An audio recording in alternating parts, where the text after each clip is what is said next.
দর্শক আপনাদের সবাইকে আমন্ত্রণ জানাচ্ছি এটি Times News Express powered by Swan ফোমে। আপনাদের সাথে আছি আমি সাবিহা নিগার দৃষ্টি।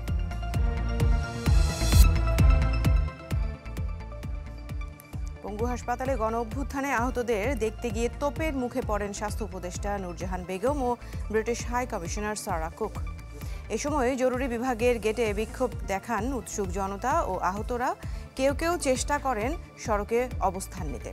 এক পর্যায়ে তড়িঘড়ি করে অন্য গেট দিয়ে বেরিয়ে যান উপদেষ্টা ও হাই কমিশনার। পূর্ব নির্ধারিত কর্মসূচি অনুযায়ী জাতীয় অর্থোপেডিক হাসপাতাল ও পুনর্বাসন প্রতিষ্ঠানে যান স্বাস্থ্য উপদেষ্টা নূরজাহান বেগম এবং British high commissioner Sarah Cook. তবে শান্তিপূর্ণ এই পরিদর্শন রূপ নেয় হট্টগোলে।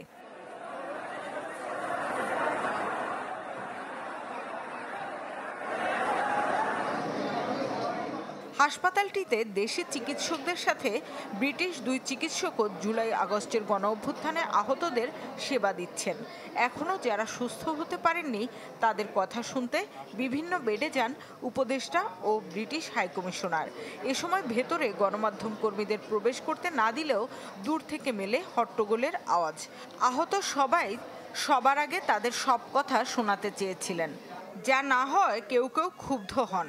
এ সময় এক চিকিৎসক তাদের শান্ত হতে বললে তারা আরও উত্তেজিত হয়ে ওঠেন। অভিযোগ করেন তাদের গায়ে হাত দেয়া হয়েছে। এক পর্যায়ে উপদেষ্টা ও হাইকমিশনার চারতলার এই ওয়ার্ডের বাইরে এলে অপেক্ষমান সাংবাদিকরা কথা বলার চেষ্টা করেন। প্রথমে তারা কথা না বলে চলে যেতে চাইলেও পরে হাইকমিশনার গণমাধ্যমের ডাকে সাড়া দিয়ে এগিয়ে আসেন। তবে আহতরা এসে হট্টগোল শুরু করলে কথা না বলে দ্রুত সরে যান অতিথিরা। আহতদের একাংশ গণমাধ্যমের দিকেও তেড়ে আসেন। এর আগে উপদেষ্টা ও হাইকমিশনার জরুরি বিভাগ দিয়ে প্রবেশ করায় আহত ও উৎসুক জনতা সেখানে এসেও হট্টগোল বাঁধান। গাড়ি ভাঙচুর ও আগুন দেওয়ার হুমকিও দেন কেউ কেউ। প্রতিকূল এমন পরিস্থিতিতে ভিন্ন গেট দিয়ে অন্য গাড়িতে বিদায় নেন স্বাস্থ্য উপদেষ্টা ও British high commissioner. Shamima Sultana, channel 24, Dhaka. দর্শক আমরা এই মুহূর্তের একটু পরিস্থিতি জানতে চাই। পঙ্গু হাসপাতালের সামনে থেকে আমাদের সাথে যুক্ত হচ্ছেন সম্রাট হোসেন। সম্রাট, সারাদিন পর এখন কি অবস্থা? কোনো রকম কোনো হট্টগোল হচ্ছে কিনা সব মিলিয়ে জানাবেন। দৃষ্টি ঠিক আমার পেছনটাতেই কিন্তু জুলাই আগস্টে যারা আন্দোলনে আহত হয়েছিলেন তারা কিন্তু এখানে অবস্থান নিয়েছেন। আমরা যেমনটি দেখছিলাম রিপোর্টে যে দিনব্যাপী কিন্তু এই পঙ্গু হাসপাতালে বিশেষ করে যারা এই আহত হয়েছেন আন্দোলনে তারা কিন্তু এখানে অবস্থান নিয়েছেন। তারা এই মুহূর্তে আমরা কিছুক্ষণ আগে আমরা দেখছিলাম যে এখানে সমন্বয়ক হাসনাত আবদুল্লাহ তিনি এসে এই আহত যারা তাদেরকে আসলেই বোঝানোর চেষ্টা করছিলেন যে তারা যেহেতু রাস্তায় অবস্থান নিয়েছে যেন তারা তাদের রাস্তাটি ছেড়ে দেয় কিংবা তাদের দাবি দেওয়া কি মূলত সেটি হাসনাত আবদুল্লাহ জানার চেষ্টা করছিলেন। কিন্তু এখানে যারা হতাহত হয়েছেন আমরা এখানে তাদের সাথে কথা বলছিলাম যে জাতীয় অর্থোপেডিক হাসপাতাল ও পুনর্বাসন প্রতিষ্ঠান এখানে আসলে 80 জনেরও বেশি কিন্তু এই এখন পর্যন্ত এখনও চিকিৎসা নিচ্ছেন যাদের বিভিন্ন অঙ্গ প্রত্যঙ্গে মানে হতাহত হয়েছিলেন এই জুলাই আগস্টের আন্দোলনের পর। এখানে হাসনাত আবদুল্লাহ আসার পর কিন্তু আসলে এখানকার যারা আন্দোলন করছেন কিংবা অবস্থান নিয়েছেন তারা যেটি বলছেন যে এখানে সরকারের যারা নীতি নির্ধারণী পর্যায়ের যারা রয়েছেন তাদেরকে এখানে আসতে হবে। অর্থাৎ আপনাকে যদি আরেকটু বেশি জানিয়ে রাখি যে আমরা দুপুরের পর থেকে কিন্তু এই অস্থির অবস্থা বিরাজ করছে। এরপরে যত সময় গড়িয়েছে এই অবস্থানকারীরা কিন্তু তারা যেটি বলছিলেন যে সরকারের পক্ষ থেকে যেই 1 লক্ষ টাকা করে দেওয়ার কথা ছিল সেটিও কিন্তু তারা এখনো পাননি। বিশেষ করে এই আজকে যে দুপুরবেলা স্বাস্থ্য উপদেষ্টা এসেছেন এখানে আহতদের চিকিৎসার খোঁজ খবর নিতে, সেখানে সবার কাছে তিনি যাননি। এই অভিযোগগুলো কিন্তু এই অবস্থানকারী কিংবা এখন যারা আন্দোলন করছেন তারা কিন্তু এটি বলছেন। তারা আসলে একটি সময় বেঁধে দিয়েছেন, অর্থাৎ আজ রাত 10টার মধ্যে সরকারের যারা নীতি নির্ধারণী পর্যায়ে যারা রয়েছে উপদেষ্টা বিশেষ করে তাদেরকে এখানে আসার তারা আহ্বান কিন্তু করছেন। করছেন। আমরা এখানে দেখতে পাচ্ছি যে আইন শৃঙ্খলা রক্ষাকারী বাহিনীর সদস্যরাও কিন্তু এখানে রয়েছে, তারাও কিন্তু পরিস্থিতি মোকাবেলা করার চেষ্টা করছে। বিশেষ করে এখানে যারা আহত হয়ে অবস্থান নিয়েছে তাদের পাশেই কিন্তু তারা এখানে অবস্থান নিয়েছে। তো এই ছিল রাজধানীর আগারগাঁও থেকে পঙ্গু হাসপাতালের সর্বশেষ। জি সম্রাট, ধন্যবাদ আপনাকে আমাদের সাথে যুক্ত হওয়ার জন্য। দর্শক, রাজধানীর পঙ্গু হাসপাতালের সামনে সারাদিন ব্যাপক হট্টগোল হয়েছে, আপনারা সবাই জানেন। সেই বিষয়ে এখনকার যে পরিস্থিতি সেটি আমাদের সহকর্মী আমাদেরকে জানাচ্ছিলেন।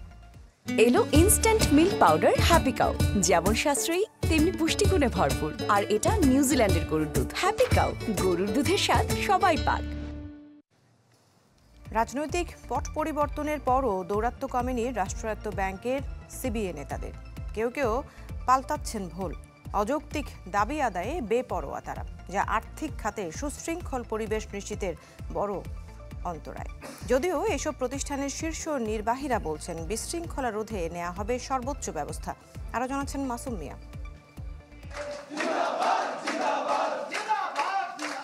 মুহুর্মুহুর স্লোগানে বোঝা ভার, এটি বাণিজ্যিক ব্যাংকের চিত্র নাকি রাজনৈতিক কোনো দলের কর্মসূচি? আর্থিক খাতের গুরুত্বপূর্ণ প্রতিষ্ঠান হলেও বদলি, সুদ মওকুফ, অযৌক্তিক দাবি আদায় এমন ঘটনা যেন নিয়মিত চিত্র। এটা বদলি ট্রান্সফার তার লিস্টে করতে হবে, সুদ মওকুফ তার মতো করে করতে হবে। একবারই সিবিআই হয়তো আমার ভাইয়ের জন্য বলছে ভাই ওনাকে ট্রান্সফার করে দেন, ওই সাথে সাথে তার বঙ্গবন্ধু পরিষদে তারা আরও 2টা দিয়ে দিতেছে। তথ্য বলছে বিগত সরকারের সময়ের মতো আবারও দৌরাত্ম্য বেড়েছে ব্যাংকের সিবিএ নেতাদের। কেউ কেউ পাল্টাচ্ছেন রাজনৈতিক ভুলও। বদলি, বাণিজ্য সহ অনৈতিক সুবিধা আদায়ের লক্ষ্যে বরাবরের মতোই বেপরোয়া তারা। সবশেষ সহধর্মিনীর ব্যাংক ঋণের সুদ মওকুফ চেয়ে আবদার করে বসেন সোনালী ব্যাংকের এক সিবিএ নেতা। দাবি আদায় সংশ্লিষ্ট ব্যাংক কর্মকর্তাকে হত্যার হুমকিও দেন তিনি। আত্মপক্ষ সমর্থনে মারধরের হুমকির কথা স্বীকার করলেও অস্বীকার করেন হত্যার হুমকির বিষয়টি। স্যার আপনি একটু প্লিজ উপরে বলে দেন, একটু কাইন্ডলি তাড়াতাড়ি ফাইলটা করার, এটা তো ইন্টারেস্ট হচ্ছে স্যার। উনি আমাকে হঠাৎ করে একটা হুমকি দিল, আপনি এই ধরনের প্রেশার দিলে। আমি স্যার প্রেশার কি, 1 মাস আগে দরখাস্ত দিলাম, এটা কি অযৌক্তিক প্রেশার? সিবিএ নেতাদের এমন বেপরোয়া আচরণে ক্ষুব্ধ ব্যাংকের সাধারণ কর্মকর্তারা। দাবি আর্থিক খাতে শৃঙ্খল পরিবেশ নিশ্চিতে কঠোর পদক্ষেপের। ইস্যু যে শুধু এরকম একটা সিঙ্গেল ইস্যু এরকম না, যাক সার্বিক বিষয়ে কথোপকথন এক পর্যায়ে কিছু কথা আসছে যেটা অপ্রত্যাশিত। যেহেতু আমি ঊর্ধ্বতন কর্তৃপক্ষের বিষয়টা জানিয়েছি, সেক্ষেত্রে আর আমি ব্যক্তিগতভাবে আইনগত দেখি, আমি অপেক্ষা করছি যে আমার কর্তৃপক্ষ কী ব্যবস্থা নেন। সিবিএ নেতাদের এমন দৌরাত্ম্য রাষ্ট্রীয় অন্যান্য বাণিজ্যিক ব্যাংকগুলোতেও। বিশৃঙ্খলা রোধে সর্বোচ্চ ব্যবস্থা নেওয়ার আশ্বাস উঠে এলো ব্যাংকের শীর্ষ কর্তাদের বক্তব্যে। সেটা তো ব্যাংকের যেটা বিদ্যমান নিয়ম আছে, সেটা যদি ব্যাংকের শৃঙ্খলা পরিপন্থী যে কেউ কিছু করতে চায়, সেটা তো আছেই, সেটা তো নিয়ম তো থাকবেই। বিশৃঙ্খলার মাধ্যমে জোরপূর্বক কিংবা গায়ের জোরে কোনো কিছু আদায় করতে চাই, সেটা অবশ্যই আমার প্রতিহত করা সমীচীন বলে ব্যাংকিং সেক্টর থেকে আমার দৃষ্টিতে মনে হয়। দেশের রাজনৈতিক ইতিহাসে ক্ষমতার পালাবদলের সাথে সাথে বদলে যায় সিবিএ নেতাদের চেহারাও। তবে ব্যক্তি স্বার্থ আদায়ে বরাবরই বেপরোয়া তারা। মাসুম মিয়া, চ্যানেল 24, ঢাকা। বিদ্যুৎ নিয়ে আদানি গ্রুপের সঙ্গে হওয়া চুক্তি বাতিল চেয়ে হাইকোর্টের রিট হয়েছে। চুক্তিকে দেশের স্বার্থবিরোধী উল্লেখ করে এই পিটিশন দায়ের করেছেন সুপ্রিম কোর্টের আইনজীবী ব্যারিস্টার এম আব্দুল কাইয়ুম। বিচারপতি ফারা মাহবুব এবং বিচারপতি দেবাশিস রায় চৌধুরীর সমন্বয়ে গঠিত বেঞ্চে রিটটি শুনানির কথা রয়েছে। গেল 6 নভেম্বর বিদ্যুৎ নিয়ে ভারতের আদানি গ্রুপের সঙ্গে সব চুক্তি বাতিল চেয়ে সরকারকে লিগ্যাল নোটিশ পাঠায় তারা, এবং 3 দিনের মধ্যে চুক্তি পুনর্বিবেচনা না হলে রিটের কথাও জানানো হয়।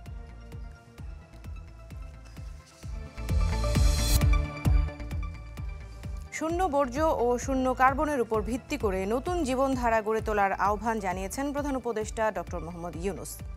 আজারবাইজানের বাকুতে বিশ্ব জলবায়ু সম্মেলনে এই আহ্বান জানান তিনি। বলেন, জলবায়ু পরিবর্তন হুমকির মুখে সভ্যতা, তাই টিকে থাকতে তারুণ্যের শক্তিতে জোর দেন doctor Mohammad Yunus. His Excellency Mr. Mohammad Yunus, Chief Advisor of the Interim Government of Bangladesh. অন্তর্বর্তী সরকারের দায়িত্ব নেওয়ার পর প্রথম বিশ্ব জলবায়ু সম্মেলনের প্রধান উপদেষ্টা ডক্টর মোহাম্মদ ইউনূস আজারবাইজানের স্থানীয় সময় সকালে ভাষণ দেন প্রধান উপদেষ্টা। 3 মিনিটের এই ভাষণে জলবায়ুর বিরূপ পরিবর্তন ঠেকাতে করণীয় সম্পর্কে বিশ্ব নেতাদের সামনে তুলে ধরেন কিছু প্রস্তাব। একই সাথে নতুন পৃথিবী গড়তে 3টি শূন্য ভিত্তিক স্বপ্নের কথাও বলেন তিনি। আহ্বান জানান পৃথিবীকে বাঁচাতে জীবনযাত্রায় পরিবর্তন আনার, যেখানে থাকবে না কোনো জীবাশ্ম জ্বালানি, ব্যবহার বাড়বে নবায়নযোগ্য জ্বালানির। We have chosen a lifestyle which works against the environment. We justify this with an economic framework which is considered as natural as the planetary system. That economic framework thrives on limitless consumption. এছাড়া গুরুত্ব আরোপ করেন এমন সংস্কৃতি গড়ে তোলার উপরে যা হবে 3টি শূন্য ভিত্তিক: zero net carbon emissions, zero wealth concentration through building social businesses only, and zero unemployment by turning themselves into entrepreneurs. Each person will grow up as a 3-0 person and will remain a 3-0 person all his or her life. That will create the new civilization. একই সাথে নতুন সভ্যতা গড়ে তুলতে মেধা, অর্থ এবং তরুণ শক্তির উপরও জোর দেওয়ার আহ্বান জানান ডক্টর মোহাম্মদ ইউনূস।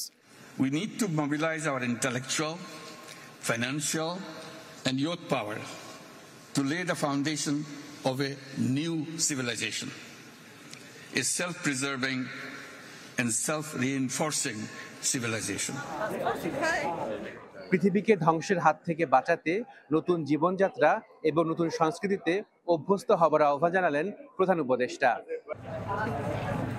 বক্তব্য শেষে জলবায়ু পরিবর্তন এবং স্বাস্থ্য বিষয়ক একটি সাইড ইভেন্টে যোগ দেন প্রধান উপদেষ্টা, যেখানে তিনি উল্লেখ করেন প্রতি মাসে মাথাপিছু $5 বিনিয়োগ করলে সবার জন্য স্বাস্থ্যসেবা নিশ্চিত করা সম্ভব। আশাকেন প্রিন্স, চ্যানেল 24, আজারবাইজান। জলবায়ু সংকট মোকাবেলা ও কার্যকরী সভ্যতা তৈরিতে নতুন অর্থনৈতিক কাঠামো প্রয়োজন। জাতিসংঘ মহাসচিব অ্যান্টোনিও গুতেরেসের সাথে এলডিসির উচ্চ পর্যায়ের বৈঠকে এই কথা বলেন প্রধান উপদেষ্টা ডক্টর মোহাম্মদ ইউনূস। আজারবাইজানের রাজধানী বাকুতে COP29-এর সাইড লাইনের এই বৈঠকটি অনুষ্ঠিত হয়। এতে অংশ নেয় সবচেয়ে বেশি জলবায়ু ঝুঁকিতে থাকা স্বল্পোন্নত 5 দেশ: নেপাল, মালাউ, গাম্বিয়া, লাইবেরিয়া ও বাংলাদেশ। প্রধান উপদেষ্টা বলেন, প্রতি বছর জলবায়ু সম্মেলন করার সময়ের অপচয় ও অপমানজনক। বিশ্বের কি প্রয়োজন তা আমরা জানি এবং এজন্য একটি দীর্ঘমেয়াদী পরিকল্পনা দরকার।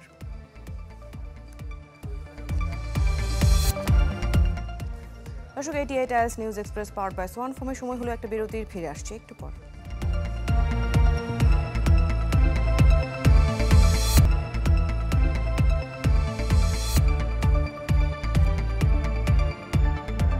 ফিরে এলাম এটি Times News Express powered by Swan ফোমে। অন্তর্বর্তী সরকারের সবকিছু সংস্কারে হাত দেবার প্রয়োজন নেই, সেই কাজগুলো করবে নির্বাচিত রাজনৈতিক সরকার। সকালে ঠাকুরগাঁওয়ে এই কথা বলেন বিএনপি মহাসচিব মির্জা ফখরুল ইসলাম আলমগীর। বলেন, অন্তর্বর্তী সরকারের মূল দায়িত্ব যত দ্রুত সম্ভব নির্বাচনের ব্যবস্থা করা। সবগুলো সংস্কারে হাত দেওয়া আমরা মনে করি যে খুব বেশি প্রয়োজন নেই, সেটা নির্বাচিত যে পার্লামেন্ট আসবে সেই পার্লামেন্ট সেই কাজগুলো করবে। এখানে এই সরকারের মূলত দায়িত্ব হবে ওই নির্বাচনের জন্য একটি আপনার লেভেল প্লেইং ফিল্ড তৈরি করা এবং সকলে যেন ভোট দিতে পারে এবং সকলে যেন অংশগ্রহণ করতে পারে তার জন্য একটা কাজ তৈরি করা। মতপার্থক্য থাকলেও বিএনপি ও জামায়াতের মধ্যে দ্বন্দ্ব নেই, চ্যানেল 24-এর কাছে এমনটাই দাবি করেছেন দল দুটির নেতারা। বলেছেন, আগামীর বাংলাদেশ বিনির্মাণে জাতীয় ঐক্যের বিকল্প নেই। জোট প্রসঙ্গে জানান, আগামীর প্রেক্ষাপট বিবেচনায় হতে পারে যে কোনো কিছুই। শাহনওয়াজ বাবলুর রিপোর্ট। কোন পথে হাঁটছে বিএনপি জামায়াত সম্পর্ক? প্রায় আড়াই দশকের জোটের সমীকরণ চুকিয়ে চলছে কি টানাপোড়েন? 5 আগস্ট শেখ হাসিনার বিদায়ের পর এমন আলোচনা এখন বেশ জোরে সোরে রয়েছে রাজনীতির মাঠে। দল দুটোর শীর্ষ নেতাদের বিভিন্ন সময় দেওয়া বক্তব্য যেন আগুনে ঘি ঢালে ভালোভাবেই। তবে কি বাজছে বিভেদের সুর? এমনটা মানতে নারাজ দল দুটোর নেতারা। তাদের মতে বিভিন্ন ইস্যুতে দ্বিমত থাকলেও দেশ বিনির্মাণে ঐক্যের বিকল্প নেই। বিএনপির সাথে দূরত্বের বিষয় এটা প্রশ্নের মধ্যে আনানো ঠিক না। আমরা ফেসিবাদ বিরোধী রাজনৈতিক আন্দোলনে, গণতান্ত্রিক আন্দোলনে ফেসিবাদের বিরুদ্ধে যারাই লড়াই সংগ্রাম করেছে, আমরা সবাই তাদের মধ্যে আমাদের একটা ঐক্য ছিল। সকল গণতান্ত্রিক শক্তি, রাজনৈতিক শক্তি, সামাজিক শক্তি সবাই ঐক্যবদ্ধ থাকবে জাতিকে এগিয়ে নিয়ে যাওয়ার জন্য। এখানে দূরত্বর কোনো প্রশ্ন নাই, এটা কৌশল হতে পারে। একসাথে চলতে গেলে প্রত্যেকের চাওয়া পাওয়ার তো কিছু ডিফারেন্স থাকতে পারে। আপনি যা চান আমি আলতা চাই না, এসব কারণে কিছু পার্থক্য থাকতে পারে। এটা সবসময় জোটে থাকা অবস্থাতেও ছিল। একটা রাজনৈতিক দলের সঙ্গে আরেকটা রাজনৈতিক দলের যে সৌহার্দ্যপূর্ণ সম্পর্ক থাকা উচিত, যে বন্ধুত্বপূর্ণ সৌজন্যপূর্ণ সম্পর্ক আমাদের সাথে বিএনপির সে সম্পর্ক আছে। প্রশ্ন তাই, আগামী নির্বাচন ঘিরে কি হবে দল দুটোর মাঠের বাস্তবতা? আবারও কি হবে জোটের ভোট, নাকি 2022-এই চুকে গেছে সবকিছু? এমন প্রশ্নে কৌশলী উত্তর দুই দলের নেতাদেরই। বলছেন, সব কথার শেষ কথা হলো রাজনীতির মাঠে শেষ বলে কিছু নেই। তবে জামাত ইসলামী সব দলের সাথেই কথা বলছে, ইন্ডিভিজুয়ালি বলছে, কালেকটিভলি বলছে। আমরা আমাদের মতামত দিচ্ছি, ওনারা তাদের মতামত দিচ্ছেন, এবং প্রত্যেকের মধ্যে কিন্তু আন্তরিকতা এবং সহযোগিতা আকাঙ্ক্ষা লক্ষ্য করা যাচ্ছে। তো নির্বাচনের তফসিল ঘোষণা হলে, নির্বাচনের দিন যত এগিয়ে আসবে, তখন ইলেকশনের মাঠে অনেক পোলারাইজেশন হবে, মেরুকরণ হবে। তখন বোঝা যাবে কার সাথে কার জোট হচ্ছে কি হচ্ছে না। ইসলামী দল ছাড়াও যে কোনো পলিটিক্যাল পার্টির সাথে আমরা জোটে নির্বাচন করতে পারি, সেটা সিচুয়েশন বলে দেবে। ইট উইল টেক টাইম, আরেকটু সময় লাগবে। জামাত ইসলামী দল হিসেবে তাদের আদর্শ আছে আলাদা, কৌশল আছে আলাদা, নির্বাচনকে সামনে রেখে তাদের আলাদা কৌশলে তারা আগাবে, এটাই বাস্তবতা। বিএনপি সবসময় নির্বাচনমুখী দল, প্রস্তুতি আছে, আগেও ছিল, সামনেও থাকবে। তবে এটা সবসময় সময়ের সাথে সাথে আমাদের মধ্যে এগুলো পরিবর্তনশীল। আমরা একটা প্রক্রিয়ার মধ্যেই আছি। শুরুতে মতপার্থক্য থাকলেও আপাতত এক দাবিতে একমত দুই দলই। প্রয়োজনীয় সংস্কার শেষে নির্বাচন হতে হবে দ্রুতই। রাষ্ট্র হিসেবে তো আমাদের একটা স্বতন্ত্র সত্তা আছে। Shahnewaz Bablu, channel 24, Dhaka. Corn, milk, coconut আর বাটারের দুর্দান্ত কম্বিনেশনে ইয়াম্মি ক্রাঞ্চি টেস্টের পপার। বেশি ফান নিয়ে এখন 25 গ্রামের বিগ ফান প্যাকেট। আন্তর্জাতিক অপরাধ ট্রাইব্যুনালের মামলায় দ্বিতীয় দফায় স্বীকারোক্তিমূলক জবানবন্দি দিয়েছেন সাবেক আইজিপি চৌধুরী আব্দুল্লাহ আল মামুন। সকালে কঠোর গোপনীয়তা ও নিরাপত্তায় চৌধুরী আব্দুল্লাহ আল মামুনকে সিএমএম আদালতে হাজির করা হয়। বিচারকের সামনে গণহত্যার মামলায় জবানবন্দি দেন তিনি। তার বিরুদ্ধে বৈষম্য বিরোধী ছাত্র আন্দোলনের একাধিক হত্যা মামলা রয়েছে। এর আগে দফায় দফায় রিমান্ডে ছিলেন তিনি।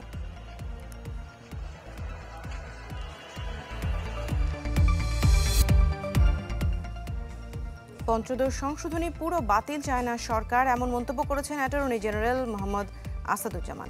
বিচারপতি ফারা মাহবুবের নেতৃত্বাধীন হাইকোর্ট বেঞ্চকে তিনি বলেন, গণভোটের বিধান ফেরাতে হবে। বলেন, মুক্তিযুদ্ধ ও গণ অভ্যুত্থানের চেতনায় পরিপন্থী ছিল পঞ্চদশ সংশোধনী, কারণ এই সংশোধনীর মাধ্যমে একদলীয় শাসন ব্যবস্থা কায়েম করা হয়।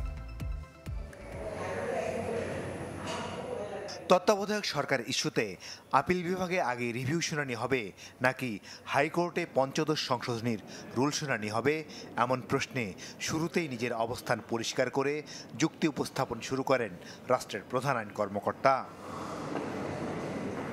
তত্ত্বাবধায়ক সরকার পদ্ধতি বাতিল করে গণতন্ত্র, মৌলিক অধিকার ও আইনের শাসনের কবর রচনা করা হয়েছে বলে হাইকোর্টকে জানান অ্যাটর্নি জেনারেল। বলেন, পঞ্চদশ সংশোধনী সংবিধানের মৌলিক কাঠামোকে আঘাত করেছে। এই সংশোধনী বাতিল না হলে 90 ও 24-এর গণ অভ্যুত্থানের আত্মাহুতি বৃথাই থেকে যাবে। এর মাধ্যমে ফ্যাসিজম দীর্ঘায়িত হয়েছে বলেও মনে করেন অ্যাটর্নি জেনারেল। এই রুলকে আমরা সাপোর্ট করি, তবে as a whole 15th amendment বাতিল চাই না। আমরা কয়েকটা জায়গা বলেছি এটা ইন্ট্রাভাইরাস থাকবে। 15th অ্যামেন্ডমেন্টের টোটাল স্কিমটাই হলো বাংলাদেশের গণতন্ত্র ধ্বংস করা, ফ্যাসিজমকে প্রলং করা, বাংলাদেশে মুক্তিযুদ্ধের মধ্য দিয়ে অর্জিত যে বাংলাদেশ সেই চেতনাকে ভুলুণ্ঠিত করা, সুপ্রিমেসি অব দি কনস্টিটিউশন যেটা সেইটাকে লঙ্ঘন করা। সংবিধানে গণভোটের বিধান ফেরত আনতেও হাইকোর্টে আর্জি জানান রাষ্ট্রের প্রধানই আইন কর্মকর্তা। সংবিধান সংশোধনের ক্ষেত্রে কথা বলার যে অধিকার, সেই অধিকারটা গণভোটের বিধান বিলোপ করে ওনারা কণ্ঠরুদ্ধ করেছেন। এইটা কনস্টিটিউশনের সুপ্রিমেসি অব দি কনস্টিটিউশনের বাইরে। পঞ্চম দিনের মতো সংবিধানের পঞ্চদশ সংশোধনীর বৈধতার রুল শুনানি হয় বুধবার। বৃহস্পতিবার ফেরের শুনানি হবে। মাসুদুর রহমান, চ্যানেল 24, ঢাকা। বিরতির সময় হলো এটি Times News Express powered by Swan ফোমে ফিরে আসবে একটু পর।